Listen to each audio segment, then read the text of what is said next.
Hello, everyone. Welcome to the Salsa Tequila TV show.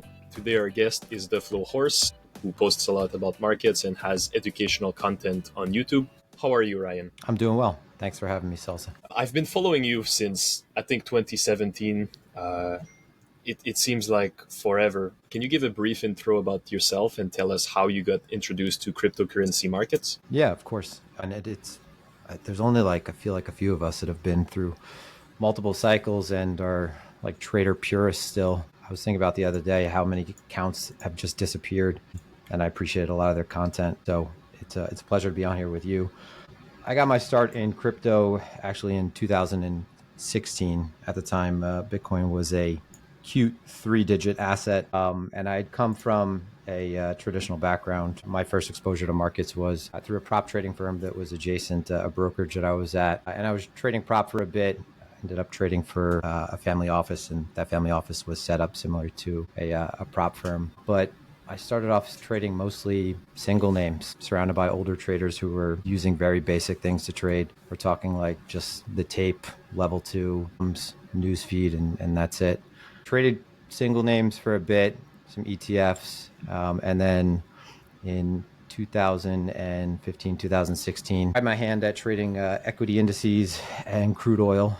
And at that time, I learned pretty quickly that trading commodities is much different than trading stocks, and trading equity indices is much different than trading single names. But trading commodities, something like crude oil, there's a major information advantage that doesn't exist if you're trading something like an index. Crypto has a lot of things that have a major information advantage as well. And I was introduced to Bitcoin from a friend who at the time was trading for Bank of America. And ever since then, I don't want to say I'm a Bitcoin maxi, but I'm really happy that I continue to buy Bitcoin over the years and never really got swept up in a lot of the shit coinery. So I'm still mostly a majors trader. I skate where the puck is going, but I know where my place is, and very infrequently do I stray from trading BTC, ETH, and whatever is like cooking on volume and liquidity. But Very still nice. here, have no plans of going anywhere. I had something similar actually in prop, where when you say you traded off of tape, level 2 DOM, and newsfeed, that's what I've seen when I joined prop actually, and that's what opened my eyes that technical analysis isn't the holy grail and the only way to trade. And I had to see it for myself in person. I don't know, how was your experience in prop? Was it a physical desk or remote? No, it was physical. Nice. Yeah, that's the best, because then you know that the people who give you advice actually put it into practice. You see it in front of you. I was going to say one of the best things about it was actually seeing success in person, seeing how the bread was made and seeing people make real money. Whereas Absolutely. Crypto Twitter is much different now. It's very difficult to tell who's who. Yeah, there's too much noise, because when you listen to someone on Twitter, you don't know if they're actually profitable or just giving advice to monetize somewhere else. When you join prop and you see the people trade their books and you see the size they trade, what they do, and they give you advice, you're more likely to listen and to take it seriously. That was my experience, at least. Sure. So I agree with that. From Twitter, it seems that you're a father, BGG practitioner. You take care of horses and live on a ranch with your family on top of, trading a lot. Those markets, as we've seen today, it can be quite volatile and draining. How do you manage your work-life balance through all of this? So yeah, I'm definitely I'm the horse guy, which is funny because that's like completely my wife's thing. My wife is a lifelong equestrian. She's a fox hunter. Yeah, there's no real foxes hunted. They basically take fox urine and they take it through a trail, like a preserve, and then chase after that scent with a bunch of hounds and the horses. But honestly, the work-life balance, I think I never really needed work-life balance with the horses, because I think I chose that. I chose Karen Clark after one of the horses. I went with that as my avatar. But again, that is not something that I really do much of at all. I think the last time I rode, honestly, was like 2 years ago, which is embarrassing because my wife rides like every other day. I don't know why people think I live on a ranch. It's funny that you said that. We actually, we live right on a nice lake in New York, and our horses we have a barn that's a couple miles away, and we pay people to take care of the horses. But the work-life balance has definitely come up more now that, no. I have, we went with water property rather than horse property. My wife likes to bust my balls about that because she would love horse property again. But balancing work-life balance is something that has been more important now that I'm a dad. I have a 2-year-old daughter. And honestly, I think it's actually made me I think it's made me sharper. At this point in my life, I don't do anything that exciting. Like I don't drink, I don't go out. I mean, I have the things that I love to do. It happens to be, one of them happens to be trading. I think it's the ultimate problem solving game. The other one is Brazilian Jiu-Jitsu, which I love. And I love spending time with my family, and we have a great life here. And it's pretty easy to manage, honestly. I've heard horror stories, and, people have had really difficult times acclimating. But I also have to say there's a little bit of survivorship with that, because I've done well over the past few years, and it's put me in a place financially where, I don't really have to worry too much about trading to eat at this point. So yeah, the horse thing is funny because everyone assumes that I'm the horse guy, but I'm just the guy who pays the horse bills. That's pretty much what it is. You married the cowgirl, the Yes, ones who rides the horse and does the hunting. Nice. No, that sounds Yep. like you got it all together, and definitely the financial aspect relieves a lot of stress. Easier to just trade and not be anxious about results. For sure. Cool. I've seen that you have a YouTube channel on market profile mainly, and you post a lot about profile on X. Can you explain to the basics of profile and flow trading and how you use it to trade crypto? Yeah. So when people see a market profile chart, they think it's like this really complicated tool. It's honestly just one more tool to give context. The only thing it really does is organize the day much better. So whatever periodicity you have it set to, whether you're looking at like a monthly profile or a weekly profile or a daily profile, it just organizes the day much more nicely. It's easy to pick up on, visual cue. It gives you more visual cues as to how the day traded, whether or not, the day was, balanced or imbalanced, where most of the activity came in. You could accompany that with a volume profile, and some positioning information to get an idea of where most of the activity and trading actually took place, rather than how much time you spent in an area. The TPO profile on its own is a pretty old tool, and it goes back to like the 80s when they assumed just time in an area meant volume in an area. And obviously we know there's a discrepancy between that. So you need to see that that's confirmed with like a volume profile and not just use a TPO profile. But it's something I very briefly look at. It's not something that, I'm spending a whole lot of time on.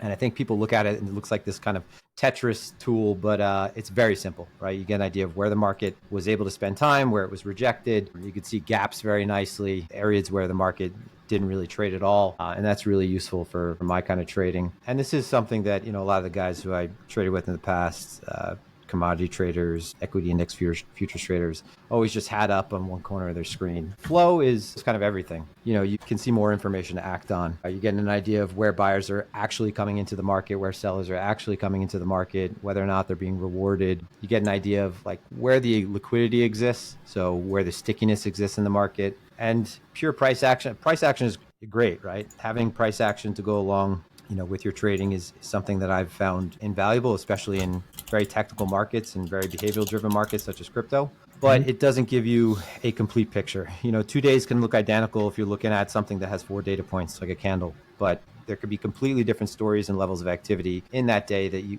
wouldn't have picked up on. And most trading outside of this market, honestly, like we said earlier, anyone who's traded prop, like your flow is the most raw view of the market. Like if you're looking at a level 2, if you're looking at a time in sales, that is giving you an idea of where people are actually interested, where absorption is taking place. And that's defining your boundaries, right? That your supply and demand dynamics are taking place right there. So I think it's really important to have an understanding of that to understand the market microstructure. And that's really what trading boils down to.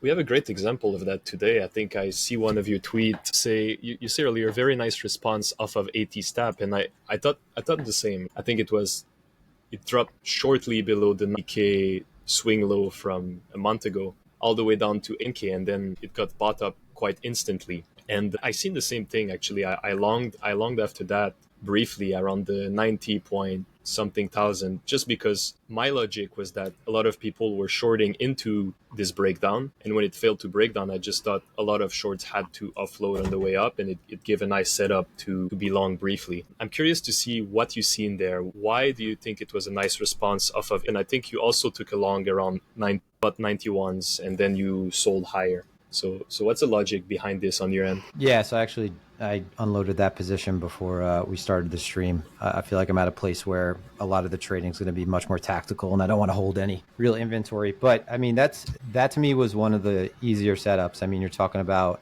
I mean, when you're trading, one of the things you want to do is be willing to take the risk that other people aren't willing to take and trade, the quote unquote wrong prices. So if we've been established within this range for, quite some time now, those extremes become really attractive because those are the areas where you could see people start to make really irrational decisions. And in this case, a rational decision caused by, the fear of a breakdown. There's a couple things, are we going to break down after just this amount of time at the highs, absent some kind of catalyst pushing it? I doubt it. And it didn't look like there was any kind of government selling that was doing that. And that was one of the things that was kind of on deck that could cause much lower prices. So there was no real catalyst to take us through 90 into that gap. And it looked like that was just one of the sort of best contextual levels to long where your position's really well defined and you had people jamming short into the low. I mean, Yep. I forgot what the actual increase in open interest was, but it got caught in a pocket, looked like continuation. Yeah. It was around 8,000 BTC from what I had seen prior to the breakdown. Yeah, and that 8,000 to 10,000 BTC threshold, it's almost always good to get on the other side of that, at least briefly. Yeah, that's what I thought as well when I see the fake breakdown. Sounds to me, I agree with you that those pockets of, like, let's say those extreme swings are where people tend to take irrational decision or get forced out. And I agree that this is the best to find edge. You want to trade against people who don't necessarily want to trade, but are forced to trade. I think it's well said. Yeah, it's like, where does the market need to go to get the most people involved, whether consciously or involuntarily? Yep, absolutely agree with that. Now that we speak of that short-term flow and give an example on how you incorporate it, how do you view the cyclical nature of crypto? Do you think it will continue, or is it that the market is now a more mature asset class correlated to stocks? And how do you see crypto play out in the future? Do you think we'll have cycles, or it will change more something of the likes of stock markets? Yeah, I think at this point, like, the idea of just extrapolating from past cycles has really hurt people, whether that's like looking at how behaviors are supposed to transition, from BTC to an eventual ETH pump to this kind of alt season that like is this ghost-like thing that is a period where, alts are guaranteed to go up tremendously after Bitcoin corrects. It's like the market has changed in so many ways. It's maturing, right? The sort of norm over the last year and a half has been dispersion. And that is what a market does when it matures, right? It becomes more of a picker's market. The idea that cycles, these kind of like 4-year cycles continue into the future seems, I don't know, it just seems naive. We have an ETF now. A lot of flow is like really fragmented.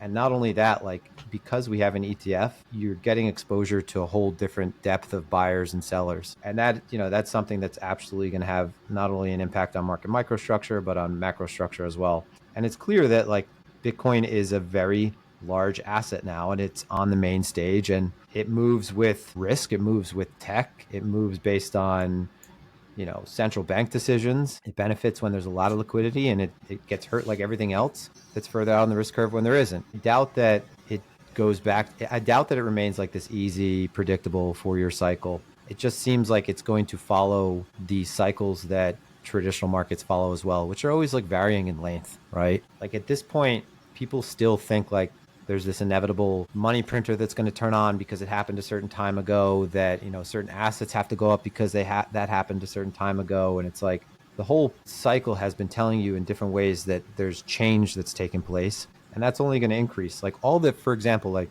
all of these products there's only going to be more structured products that are created around crypto, and Bitcoin's kind of going to be corralled in a sense. Like vol is going to come down a lot. And that's going to bring in a lot of boomers that don't want any part of this. And that'll bring in people that completely change the flow as well. And it's completely fragmented away from the alt market, things that are on pump.fund that are popping up every second. There's a ton of dilution. There's not enough capital to go around to keep these things lifted. So in my opinion, it's like, no, we're much more mature now. You're going to have to be more of a picker if you're trying to invest in this space. And the cycles will be more along the lines of macro cycles, right? What's like the liquidity cycle, or, just general risk on versus risk off in legacy markets. Yeah. So, I mean, it's my opinion. I think that's plausible. I do agree that it's vastly different from, you've been there since 2016. You've seen the 2016, 2017 run up. It's like, BTC was one of those altcoins that are illiquid at the time. You had those 40-50% dips every other day, and it was just the norm. It's a lot less volatile and more efficient now. So We'll see about the cycle. If there's some more or not, I don't know, but I do agree that it's definitely bound to change. Where do you think we are in the market broadly? Do you think Bitcoin has stopped, or will there be furthermore price discovery? I mean, I think we're definitely for this move that goes back at this point, like almost 2 years around there. I think we're definitely in the later innings, to use a baseball reference, but it's tough to say. I mean, a lot of the last year plus has been like going from one major catalyst, okay, arriving to that catalyst, and there's been a serious run up to that catalyst, to that being sold, and then for example, like the ETF, that was something that people anticipated would have a really positive impact on the market. We got to that, we had a correction, and then the idea that it was just going to top off of that was kind of silly, because the ETF opened up a spigot that increased flows into this market. So we've moved up from that, and then we've had this, what has largely been, I think, a Trump trade since the election. We priced in essentially a priced in perfection, right? You have like the perfect crypto president. There's a complete 180 that took place on this market. Like, we went from being like in the crosshairs by every regulator, by every person in politics, to now it's like crypto is, the president loves crypto, he supports crypto. Complete 180.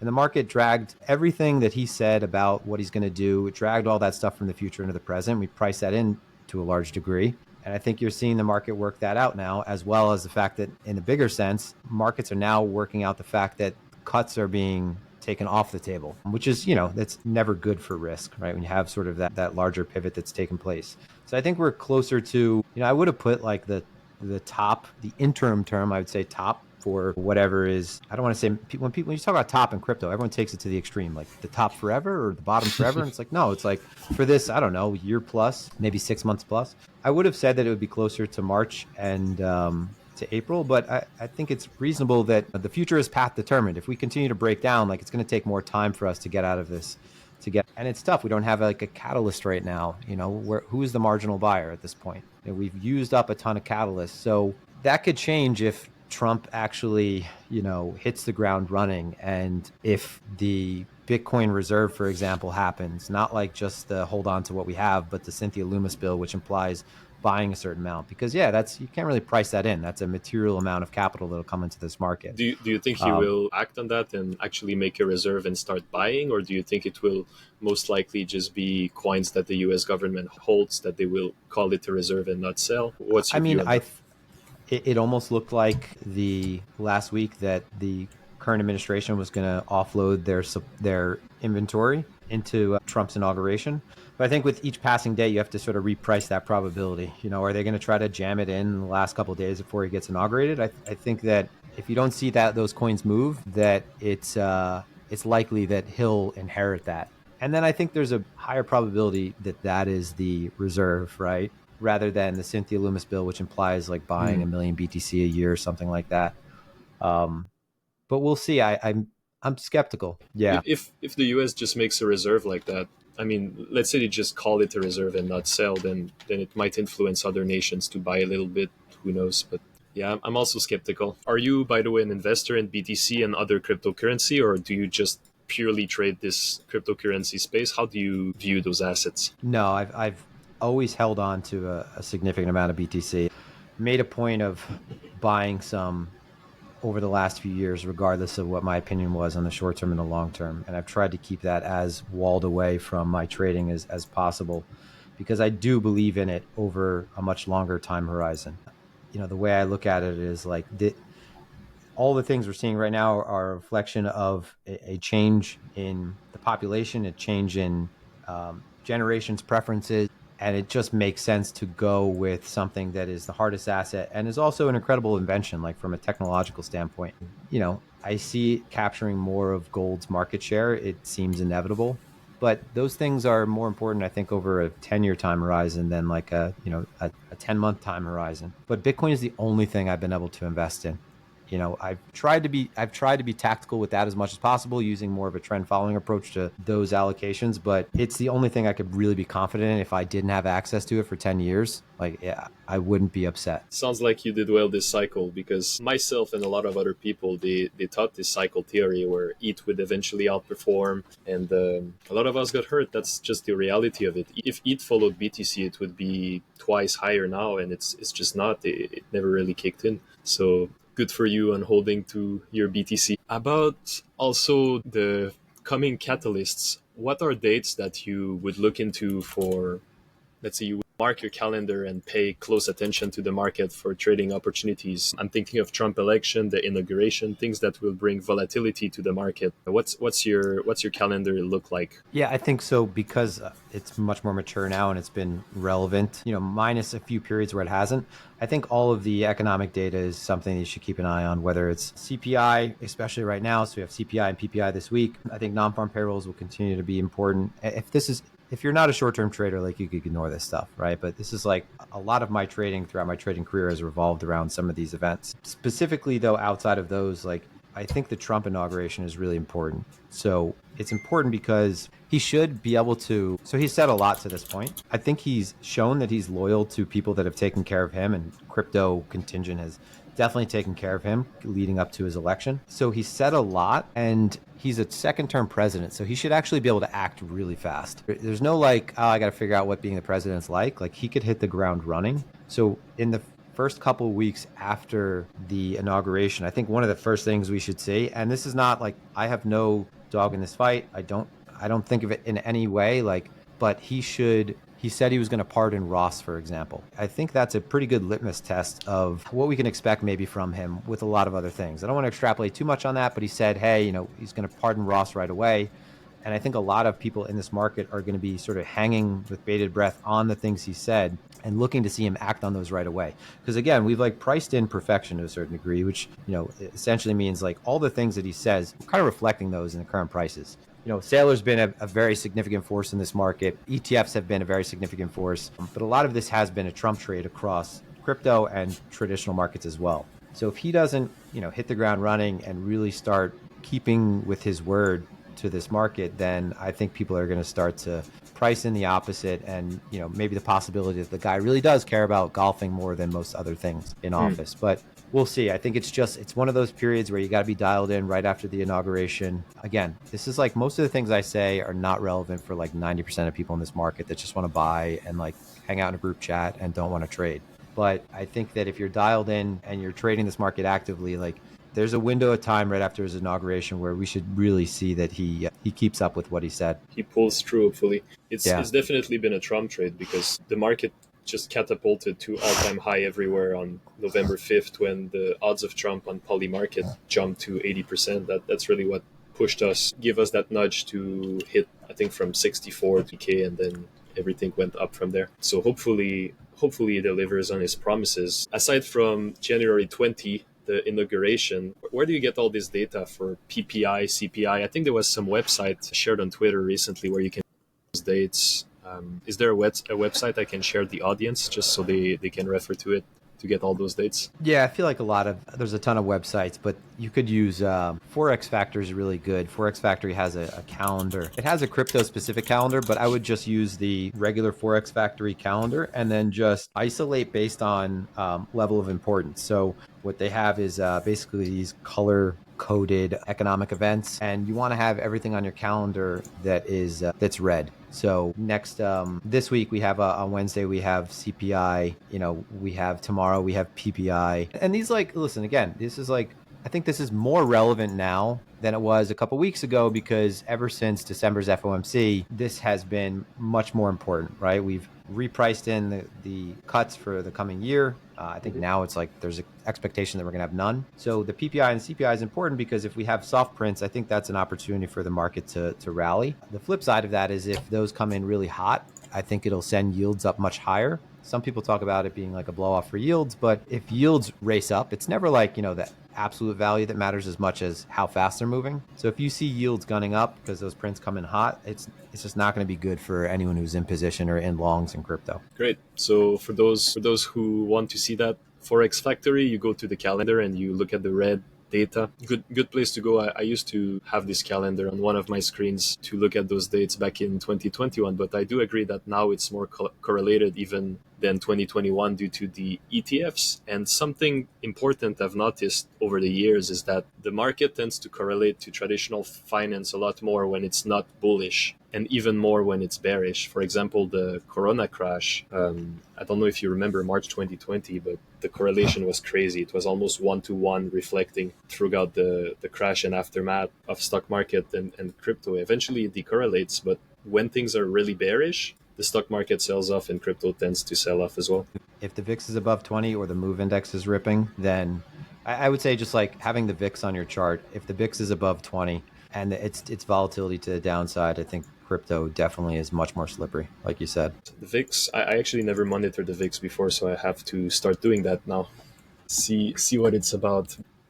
Yeah, definitely need to keep an eye on traditional finance now that it's a big asset. Unfortunately, it's the reality. It's not 2017 anymore. Great. So thanks a lot for all the advice. Before we end the stream, do you have any wise words that you wish to share to the Degens of the cycle, the newcomers? Yeah. Let's see. I feel like I've always kind of said the same things. I would say that don't deify anybody. Like there's this tendency to deify people on the timeline, to focus on how other people have performed in previous cycles, and find people that have a process and try to emulate that. It's like the concept of I could see further when I stand on the shoulders of giants. There's a lot less of those people now, I feel like. Maybe they're smaller accounts and I'm not aware of them. Another thing is like this market has had so many, and this is to traders, right? This market has had so many major events right now at this point, like major shocks like FTX, Luna, COVID, rate decisions. I would say go back and study all of those periods, like the actual moment that those occurred. It might cost you some money if you have to buy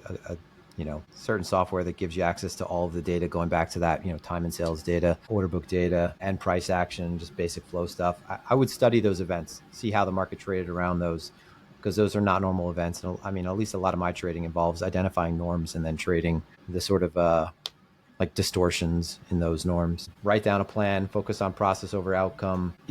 Whatever you do, I would say just, I don't know, like don't get wrapped up in the timeline that you have to be a degenerate and you have to like go all into things. Like if you don't have any chips left, you can't play. Like, so to me, it's like the most important thing is, one, you have to have an edge. Like if you don't have an edge, you might have a small negative edge, but that'll kill you over time. But then two, like you have to be able to protect your stack. Like if you want to play this for the long run, you have to do that. So most important thing I would say is you have to have an edge first. Like that goes without saying. Like most people are just winging it. If you don't have an edge, you don't deserve to take risk. Yep. Edge, the only thing that makes money essentially. And I would add this quote that I found the best quote on Twitter for this cycle, especially for me who tends to be driven by FOMO. How to control it is you look at the market like you have an abundance of opportunities ahead. So you never feel like you have to make it now, or you never see those screenshots of people who share millions of dollars and think I have to do this now like them. You just treat everything as the next trade. That's it. If it doesn't work out, you cut. You need to treat the market like you got abundance of opportunities. I like that way of putting it, which is basically a reflection of what you said. So true. Yeah. Thanks for your time, man. I really enjoyed this episode. Likewise. I think we have some volatility ahead with the inauguration. So thanks a lot for making the time with your busy life, busy trading with today's volatility. So for those newcomers, please go and follow TheFlowHorse on Twitter and go check out his associated YouTube channel. You can learn about flow trading and all those stuff that he preaches. So thank you so much for coming on. It was a pleasure speaking with you, and I hope to maybe have you again in the future. For sure. Thanks also. Hope you've enjoyed the podcast. Don't forget to follow, and we will see you next week.